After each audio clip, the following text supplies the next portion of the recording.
A Confraría de Cabo de Cruz podería desaparecer. A entidade pendente dos estudos para coñecer a mortalidade do marisco quedaríase sen ingresos no caso de que o Marisqueo AP optara por un cese de actividade. As borrascas que protagonizaron o inicio deste 2026 feriron de gravidade o marisqueo en diversos puntos de Galicia. Noia viuse obrigada a pechar a súa campaña marisqueira pola alta mortalidade dos bivalvos derivada da caída da salinidade, e Cabo de Cruz pode seguir os seus pasos.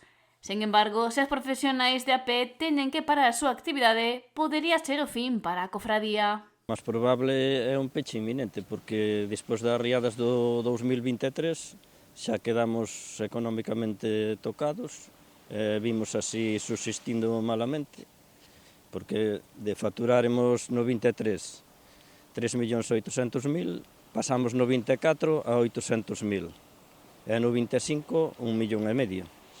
Agora, a vista con estas riadas que houve este ano,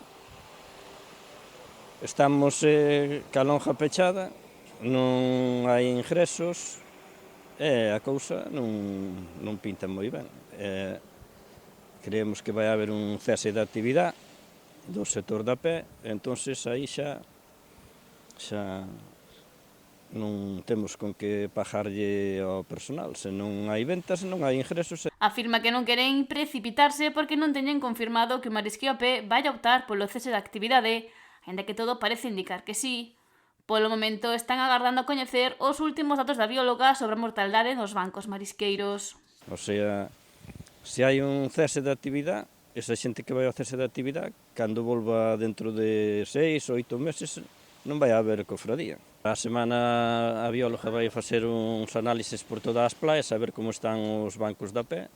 Os da flote salirán o lunes, os que vayan, os poucos, porque o 80% están traballando xa en terra, entonces ninguén deixa o traballo para vir á aventura.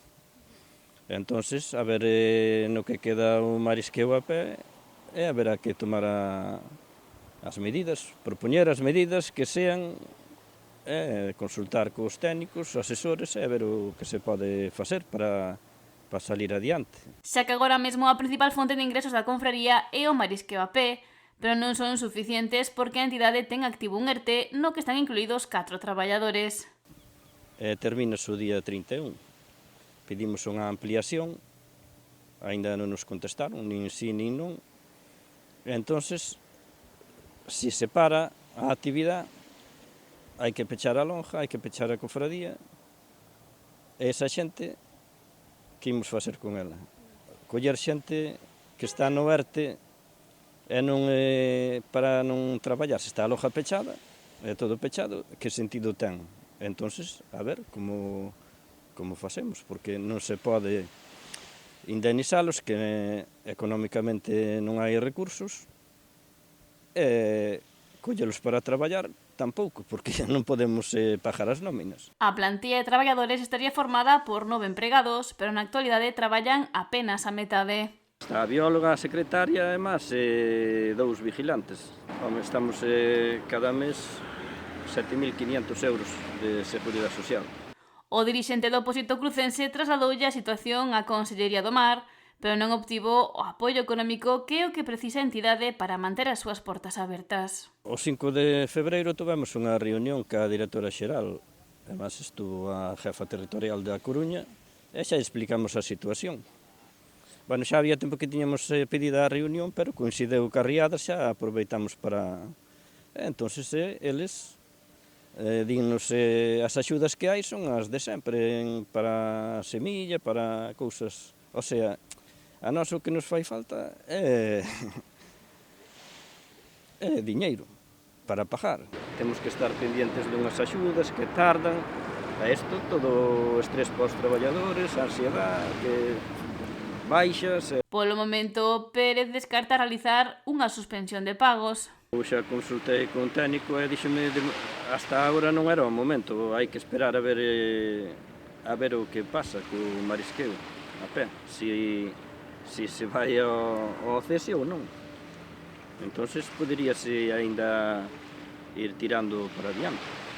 No caso de que o Marisqueo AP opte polo cese, o vindeiro ano moitos profesionais non poderían renovar o seu Permex ou non cumprir os requisitos exixidos despois de ter que pechar a súa actividade hai 2 anos, exercicio do 2023 que deixou a súa pegada no eido económico da confraría. Porque ese cese de actividade fixolle un burato á cofradía de 270.000 euros, o sea, deixouse de facturar 3 millóns de euros, entendes? Entonces, quen soporta eso? Viñeron os anos seguintes, non foron bons, por eso terminamos nesta situación. O colectivo da flote arrancará a súa campaña o luns, pero separan os de a pé por falta de recursos, a confraría quedaríase nunha situación económicamente insostible.